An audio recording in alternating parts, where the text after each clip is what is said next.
Good afternoon. I'm Haylee Ficuciello. Well, once again, America has received its annual care package from our friendly neighbor to the north. Not maple syrup, not poutine, not hockey highlights, just smoke. Lots of smoke. Enough smoke to turn our blue skies gray, trigger air quality alerts across multiple states, send people with asthma scrambling for inhalers, and make millions of Americans wonder if they accidentally woke up inside a campfire. Every summer now, it seems like we're all playing the same game. The calendar flips, temperatures rise, Canadian wildfires explode, and then the wind shifts, and suddenly, Americans are the ones breathing it. It's become so predictable that you almost expect the Weather Channel to announce, "Welcome to July, and welcome to the smoke season." Now, before anybody rushes to social media to tell me, "Haylee, wildfires exist." Yes, they do. Lightning exists, trees burn, dry weather happens. Nobody is arguing otherwise. But here's the part that deserves attention. This isn't the first time, it isn't the second time, and unfortunately, it probably won't be the last. For several years now, smoke from massive Canadian wildfires had repeatedly drifted into the United States, creating unhealthy air conditions for millions of Americans. Schools have alerted outdoors activities, youth sports have been postponed, construction crews have continued working in difficult conditions. Health officials have repeatedly warned children, older adults, pregnant women, and people with respiratory illnesses to stay indoors when smoke levels become dangerous. Those aren't opinions, those are documented public health recommendations. So here's my question. At what point does an annual emergency stop being called unexpected and start becoming something government prepares for? Because eventually, well, that's just a wildfire season. Stop sounding like an explanation and start sounding like an excuse. Canadian officials and wildfire experts have pointed to several contributing factors: longer fire season, dry conditions, extremely remote forests, limited firefighter resources in some regions, heavily fueled buildups in many forests. Those are real issues. Nobody disputes they're complicated, but complicated isn't the same thing as unavoidable. Governments prepare for hurricanes. Government prepares for floods. Governments prepare for snowstorms. So why does it feel like sometimes wildfire conversations begin only after millions of acres are already burning? Here's something else.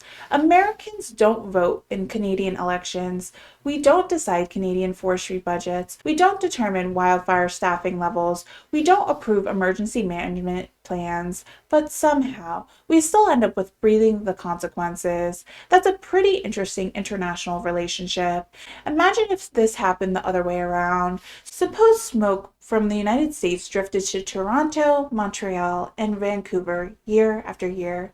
Do you think Canadians would politely say, "No worries, eh"? Or would they start asking some difficult questions? I'm guessing they would have a few questions, and honestly, they would have every right to ask them. Here's what makes me laugh. Every year we hear officials remind us to reduce our carbon footprint, drive less, recycle more, replace appliances, use paper straws, drink from reusable cups. Meanwhile, Mother Nature lights up millions of acres of forests, and suddenly an entire continent is breathing smoke. It's enough to make Americans wonder whether the paper straw was really the biggest issue after all.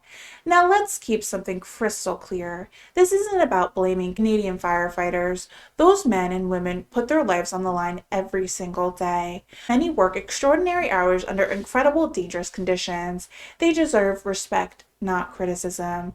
Nor is this about Canadian families who have lost homes, businesses, and entire communities.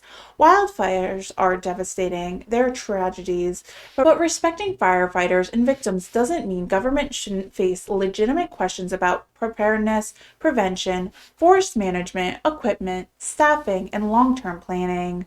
Those questions aren't anti-Canadian, those are common sense. But smoke doesn't stop at the border. Our lungs certainly don't recognize international boundaries. Here's another thought. If this is becoming almost annual event affecting millions of Americans, maybe Washington and Ottawa should spend a little more time talking about wildfire preventions together.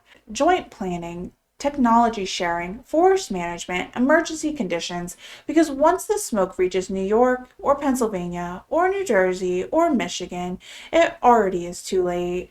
Then we'll all be standing outside asking, does anybody smell burning? Spoiler alert, yes, everyone does. Look, nobody expects perfection. Nobody expects every wildfire to be stopped. Canada contains one of the largest forest systems on Earth. Some fires begin hundreds of miles from the nearest road. No one is pretending this is easy, but reoccurring problems deserve reoccurring solutions, not reoccurring excuses. If Americans are expecting to breathe the consequences every year, then asking whether more can be done isn't unreasonable. It's reasonable, because this isn't just about Canada's air anymore. Once the smoke crosses the border, it becomes everyone's problem. So, Canada, we sincerely hope your firefighters stay safe. We hope threatened communities recover quickly. We hope every family affected finds the support they need. But if I could make one friendly request, next summer, could you keep the smoke at home? America already has enough political hot air. We don't need your filling our skies too. I'm Haylee Ficuciello, Senior Correspondent for Englebrook Independent News. Thank you for watching, and if you can actually see the sunset tonight, consider yourself lucky. Good night.